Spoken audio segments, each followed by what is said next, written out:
Welcome to your monthly tribe report for Cancer season. Yes, you heard me right, Cancer season. We are at the very end of Cancer season.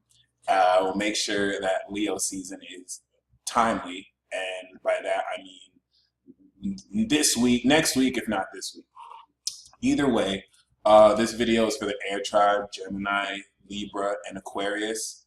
Please keep in mind, if your rising sign or moon sign is in these signs, this will be accurate. But what I meant to say was keep in mind that I'm not going to be posting timestamps anymore because I'm going to do the weekly tribe report and the monthly tribe report a little differently in that I'm going to interpret the entire spread for everybody. And then I'll just do one card each to kind of, nice. Oh, wow. Oh, wow. One card each to kind of specify what each card means.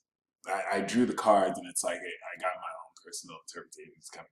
But yeah, instead of like watching this video to rush to your sign, you want everything to apply to you. This is all inclusive. Even if you're a Libra sun, you have Gemini in your chart somewhere. So when you hear the prognosis for another person's sign, listen to that because it's just as relevant to you. Look at the house that the sign falls in, and it'll be relevant to you there. So yeah, as far as the air tribe is concerned, we have the Ten of Swords for Cancer season. As a Gemini, I could totally attest. Basically, it's saying that there are just certain things in this life you've had to completely give up on. And you may have found yourself having to admit failure in certain areas. And this isn't necessarily a bad thing. Like, you know what I'm saying?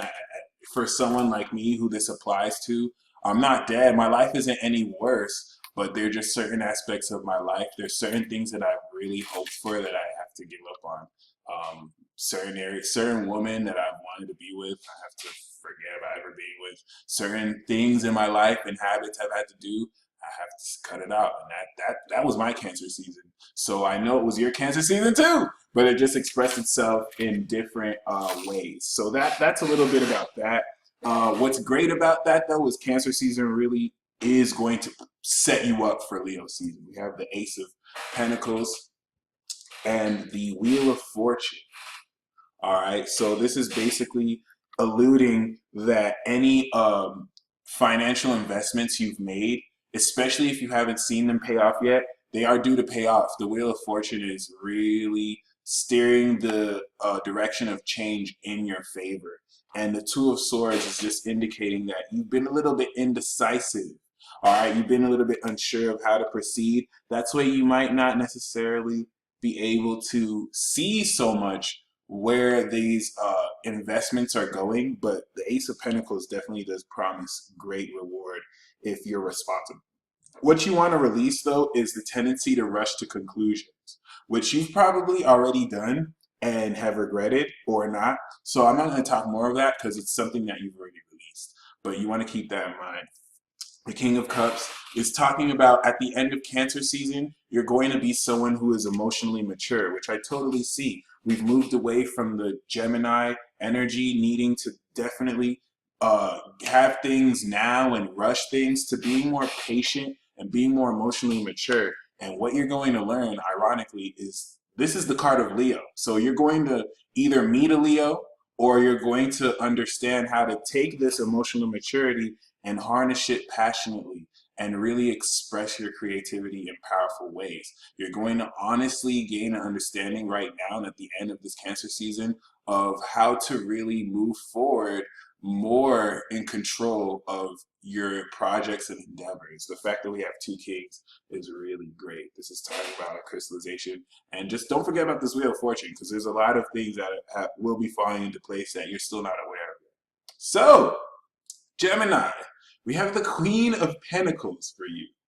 And this is alluding to Cancer season helping you to be more mature with how you handle your assets and the rate at which you receive value in your life. You could look to a Capricorn woman to really help teach you this or really keep you accountable to this. If anything, it seems like your Cancer season may revolve around a certain Capricorn woman that you're going to have to learn from or experience certain things with.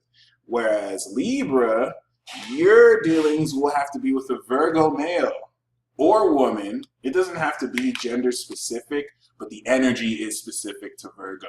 And this is talking about Cancer season, you being more dependable, you just really bringing more consistency with what you do and really being able to stabilize and ground your material efforts and efforts in all areas of your life. And of course, Aquarius, we have the Hierophant. Now, what's symbolic about this is Capricorn, the Knight is Virgo, and the Hierophant is Taurus. So all of the signs definitely have a lot of work when it comes to the earth element and grounding themselves. This is no coincidence because when we're talking about water, it falls in the earth houses or the air signs. So this is really awesome. Aquarius, the Hierophant, is basically just keying you in to the energy that you can gain from teaching others your knowledge. You really want to be mindful of how you're teaching people, what you're teaching people, because it's all going to come back to you. You're going to be accountable for that. Put it this way. Based on what you teach someone, you won't know this, but what you teach someone can either turn someone into the next Gandhi or the next Hitler. It doesn't have to be that extreme, but you want to think about that. So until next season,